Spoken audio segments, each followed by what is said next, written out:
Bueno, buenos días. Un saludo muy especial para Alan Colmenares, Diego Gutiérrez, Peter Bidwell, Tony Galippi, Gonzalo Bluson, Luis Eduardo Báez, Taylor Guerring, Sergio Zúñiga, Alfonso Parías, Nelcy Lucía Martínez, Miguel Ángel Grisales, Marisabel Mejía y Viviana Beltrán. Igualmente queremos agradecer a los demás patrocinadores de este evento como ISACA, Infoprojects y BBVA. Para el Ministerio de Tecnología de Información y las Comunicaciones es muy importante participar en este tipo de espacios. Y es muy importante que este tipo de espacios se den a nivel región, a nivel internacional. Tenemos presencia de personas de Chile, Bolivia, Argentina, Estados Unidos, porque temas como blockchain nos terminan uniendo en torno a más preguntas que respuestas como tal. Y eso es algo que venimos nosotros a plantear el día de hoy. Y es que nosotros desde el Ministerio no necesariamente tenemos respuestas a qué hacer específicamente con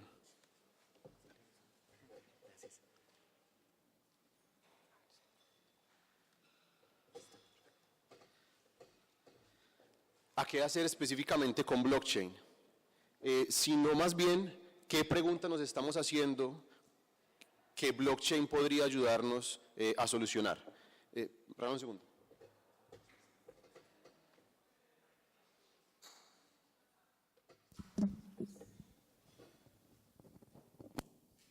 Listo, perdón.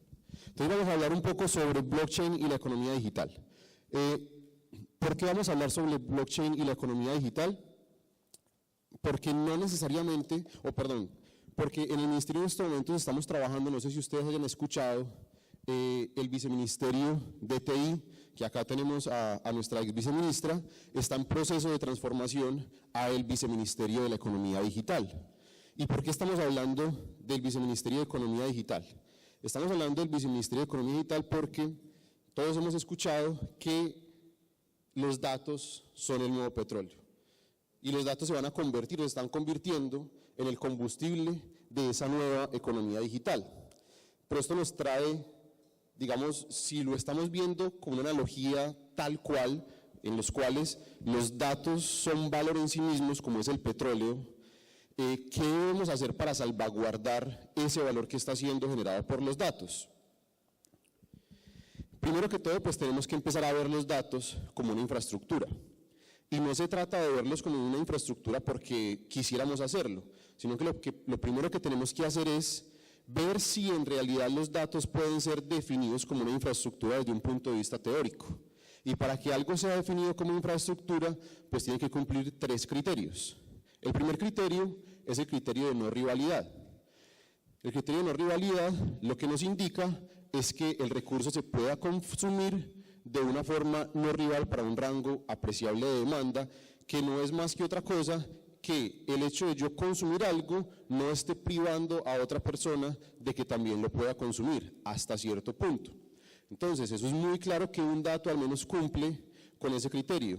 El hecho de que alguien utilice mi número de cédula no está haciendo que otra persona ya no lo pueda utilizar. Mientras que el hecho de que yo me tome un vaso de agua, sí le estoy quitando la oportunidad a otra persona de que se tome ese mismo vaso de agua. El segundo punto es el criterio de bien de capital. Lo que nos dice es que el bien como tal no debe ser el fin último para el cual yo lo quiero utilizar. Un ejemplo muy típico de la infraestructura más común del país son las carreteras. Yo no construyo carreteras para que la gente consuma carreteras, sino para yo poder transportar bienes de un lugar a otro, para yo consumir planes turísticos, para yo llevar servicios de salud a otros lugares. Entonces no son bienes en sí mismos, sino que los utilizo como insumo en una cadena de producción. Igual los datos. Yo los datos no los produzco por producirlos, sino que hacen parte de una cadena productiva. Y el último, pues creo yo que es el más fácil de demostrar, que es el criterio de propósito general. y es que mi número de cédula puede ser utilizado por las EPS para brindarme servicios de salud, por la Registraduría Nacional para entregarme un certificado de titularidad sobre un apartamento que yo pueda tener, y por los bancos para darme acceso a los servicios financieros. Entonces, con un mismo dato yo puedo tener acceso a diferentes servicios, lo que lo hace un bien, por llamarlo de alguna forma, de propósito general. Entonces, los datos ya está claramente demostrado que desde un punto de vista teórico pueden ser vistos como infraestructura. La pregunta que viene es, ¿qué tenemos que hacer nosotros como país para empezar a promover esa infraestructura? Existe, todos haciendo la analogía con el petróleo de ahora, existe la Agencia Nacional de Hidrocarburos. Entonces deberíamos también tener la Agencia Nacional de Datos o la Agencia Nacional de Infraestructura de Datos para que promueva el desarrollo y la generación o el crecimiento de esa infraestructura. Esos son el tipo de preguntas que nos estamos haciendo desde la iniciativa de I+D+I y específicamente desde el Viceministerio en este proceso de transición del Viceministerio de TI al Viceministerio de Economía Digital.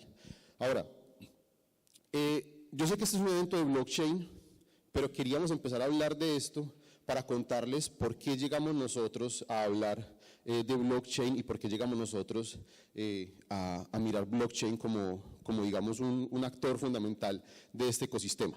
Pero entonces, viendo esto como infraestructura, también el segundo paso es, si los datos son ese petróleo, nosotros no podemos ver simplemente los datos como algo aislado. Tenemos que ver más el panorama completo.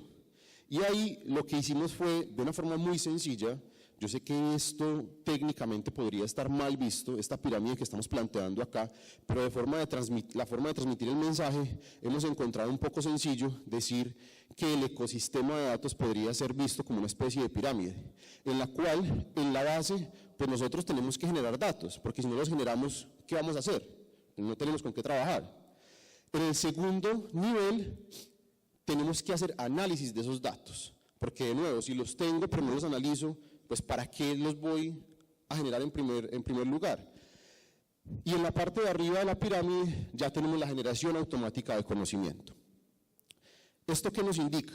Esto nos indica es que nosotros debemos trabajar en las tres áreas directamente a fin de que podamos empezar a generar un mayor valor en esta economía digital.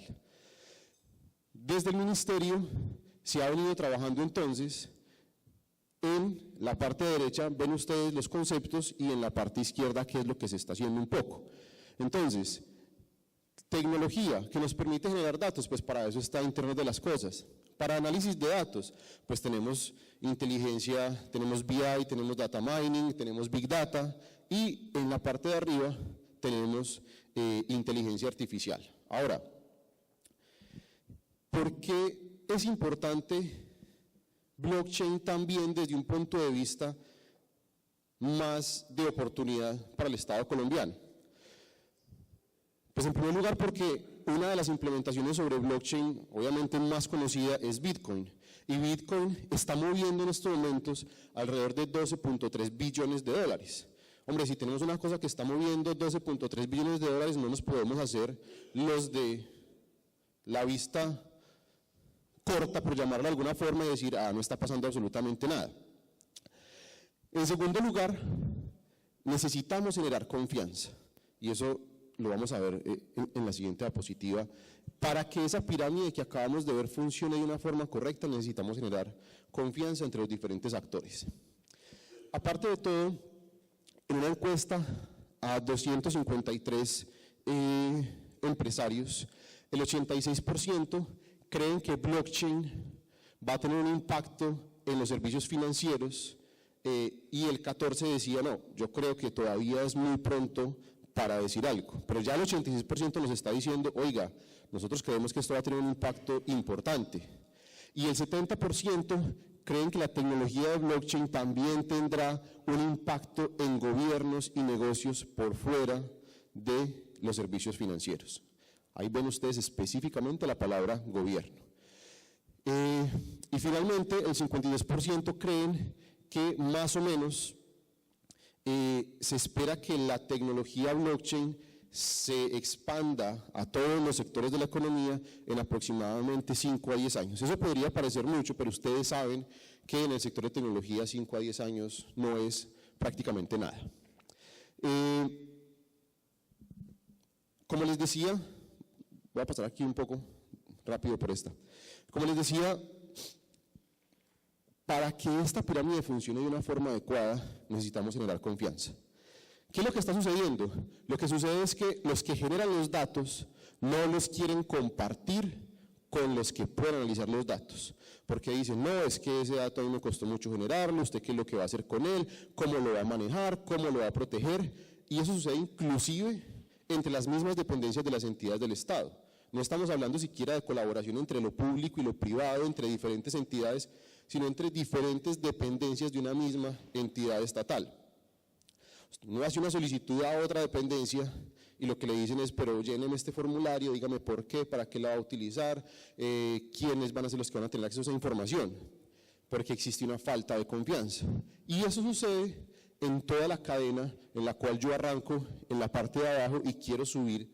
Cada vez que yo quiero subir un escalón me encuentro con problemas de confianza. Hoy en día, con el tema de Big Data, de todo digital, inclusive desde el mismo sector o desde la misma población del sector civil, han surgido muchas inquietudes respecto a cómo se va a administrar, cómo se va a manejar toda esa cantidad de información que se va a estar recogiendo sobre los ciudadanos y para qué se va a utilizar. Si uno se pone a pensar un poco respecto a ese tipo de miedos, por llamarlo de alguna forma, y al mismo tiempo las personas exigen que el Estado les preste un mejor servicio, que las entidades les presten un mejor servicio. Eso es como si uno se enfermara, fuera donde el médico y no le revelara absolutamente nada, porque es que la información es mía, yo no le voy a decir a usted ni mis síntomas, ni dónde me está doliendo, ni hace cuánto, porque es que es mi información y yo no sé usted qué va a hacer con ella. Entonces, ¿cómo espera usted que el médico le dé un diagnóstico acertado si usted no quiere compartir esa información con el médico? Pues muy sencillo, porque es que usted confía en el médico que tiene al frente y le revela ese tipo de información. Exactamente lo mismo, vuelvo y les digo, está pasando en el sector gobierno. Lo que nos toca o lo que estamos pensando es precisamente en esa línea amarilla de cómo vamos a construir confianza. Y es en esta construcción de confianza donde nosotros creemos que blockchain puede jugar un factor fundamental. En este orden de ideas, ustedes ven aquí unos loguitos, desde el ministerio ya se está trabajando en estos frentes. En cuanto a generación de datos en Internet de las Cosas, se creó un centro de excelencia de apropiación en Internet de las Cosas que empezó a funcionar en noviembre del año pasado y luego se creó un centro de excelencia que se conoce con el nombre de Alianza Caoba sobre analítica de datos y Big Data que se llama Caoba. En estos momentos estamos trabajando en el diseño de un nuevo centro de excelencia en inteligencia artificial. ¿Para qué? Para tener la pirámide completa, pero a su vez estamos pensando en, bueno, una vez tengamos esto completo, o inclusive antes de tenerlo completo, tenemos que trabajar en generación de confianza. Ese nuevo centro de excelencia, la idea es que recoja un poco el aprendizaje de la creación de los otros dos centros de excelencia y que lo hagamos de una forma mucho más rápida y mucho más robusta para empezar a generar mucho más valor dentro de la economía digital. Pero la tecnología no lo es todo. Esto es un informe del Banco Mundial en el que a medida que yo me muevo en la línea de 45 grados, ustedes ven las bolitas verdes que se encuentran en la parte superior derecha, esas son las economías que ya podríamos llamar economías digitales. En la mitad encontramos las economías en transición y en la parte de abajo encontramos las economías emergentes. ¿Por qué es interesante este gráfico? Porque en el eje X yo tengo tecnología. Entonces, tecnología es todo lo que estamos hablando. Internet de las cosas, Big Data, blockchain, inteligencia artificial. Pero en la parte, en el eje Y, encontramos algo que el Banco Mundial ha denominado complementos analógicos. ¿Y qué son los complementos analógicos? Ellos dicen que son tres cosas básicamente. 1, la regulación. 2, las habilidades. Y 3, las instituciones. Un país puede tener excelente tecnología, pero si no trabaja en estos tres complementos, pues no va a poder avanzar hacia el cuadrante que queremos, que como les decía es la parte superior derecha, si nos queremos en realidad convertir en una economía digital. Y para eso, ¿qué estamos haciendo desde el Ministerio de Tecnologías de la Información y las Comunicaciones? Pues como les comentaba, se están realizando inversiones por $2 millones al año en los 2 centros de excelencia que ya existen. Se está trabajando en la creación de un nuevo centro de excelencia en inteligencia artificial con una inversión de alrededor de $1 millón. Proyectos del uso de inteligencia artificial y analítica de datos en 3 sectores, en el sector público, digamos, hablando de una manera general, y específicamente en el sector salud y en el sector educación, por cerca de $2 millones. Y para generar esa confianza, esa parte amarilla del triángulo que les mostraba inicialmente, estamos trabajando en proyectos de blockchain aplicados al sector público, para lo cual hemos asignado $500.000. Esto en cuanto al eje X, en cuanto a la tecnología. Pero ¿qué se está haciendo en cuanto a los complementos analógicos? En la regulación, actualmente la Comisión de Regulación de Telecomunicaciones está trabajando en un estudio que lo que busca es complementar ese diseño de ese nuevo Viceministerio de la Economía Digital y qué regulación se debe aplicar, qué regulación se debe modificar, cómo debe estructurarse el sector en un nuevo entorno de la economía digital. En cuanto a habilidades, pues es conocido que hay un déficit de profesionales de IT, y yo aquí pongo específicamente blockchain porque esto es algo relativamente nuevo. Ya está, por llamarlo de alguna forma, comprobado que no solamente a nivel Colombia, sino a nivel internacional hay un déficit de profesionales en ingenierías en términos generales, pero más aún en ingenierías de tecnologías de la información y las comunicaciones, y todavía más en temas que tienen que ver con analítica de datos e inteligencia artificial. Para eso, no sé si ustedes hayan tenido conocimiento, pero hace un par de semanas el ministro lanzó la nueva convocatoria del programa Talento TI, que lo que permite es que estudiantes accedan casi que gratis a carreras de tecnologías de la información y las comunicaciones. Es un crédito condonable que una vez los estudiantes terminan, pues no tienen que repagar el crédito. Y en tema de instituciones, que en esta parte de instituciones, vuelvo y les digo, es donde nosotros creemos que blockchain puede tener un potencial enorme. Entonces, ¿qué instituciones se deben crear en un nuevo entorno digital? Entonces, como les decía, se debe pensar en la Agencia Nacional de Infraestructura de Datos, así como existe la Agencia Nacional de Infraestructura para Carreteras, o así como existe la Agencia Nacional de Hidrocarburos para temas de hidrocarburos, valga la redundancia. Pero ahí viene otro tema, y es si los datos son valor, y si a las personas empiezan a ver los datos como valor, que de hecho no hay necesidad de hacerlo de forma explícita, la gente ya lo hace. ¿Por qué? Como les decía, a la gente le da temor compartir los datos, pero a la gente no le da temor compartir otra cosa que yo creo que todos valoramos mucho, que es el dinero. A nosotros nos parece muy natural el hecho de que al final del mes de nuestra empresa nos transfieran o nos consignen los recursos a un tercero, que es un banco. Pero nos parece terrible que Facebook tenga acceso a nuestras fotos o que alguien esté mirando nuestros tweets, ¿sí? ¿Por qué? Porque existe un marco regulatorio claro que dice qué tienen que hacer los bancos y qué normas tienen que cumplir, que precisamente le generan a uno la confianza de que ese dinero que le están consignando a su cuenta va a ser bien administrado. Entonces uno puede plantear, listo, para eso está la superintendencia bancaria, que se garantiza de que el sector bancario de alguna forma opere de manera tal que el resultado sea óptimo para la sociedad. Necesitamos entonces también en este nuevo entorno digital una superintendencia de datos que se encargue de garantizarle a las personas que sus datos van a ser tratados y que van a cumplir con ciertos estándares. O podemos pensar en alguna implementación utilizando tecnología blockchain que no necesariamente nos lleve a la creación de una superintendencia de datos, pero que de igual forma se encarguen de generar esa confianza entre las diferentes personas para que ahora no vamos a intercambiar bitcoins, vamos a intercambiar historias clínicas, vamos a intercambiar registros civiles, vamos a intercambiar notas de colegios. ¿Qué podemos hacer sin necesidad de crear instituciones, pero que generen esa sensación de confianza en la comunidad? Y ahí es donde, esa es la pregunta que nos estamos haciendo, es cuáles se pueden pensar mediante el uso de blockchain, y esa también es la pregunta que les queremos dejar a ustedes el día de hoy. Muchísimas gracias.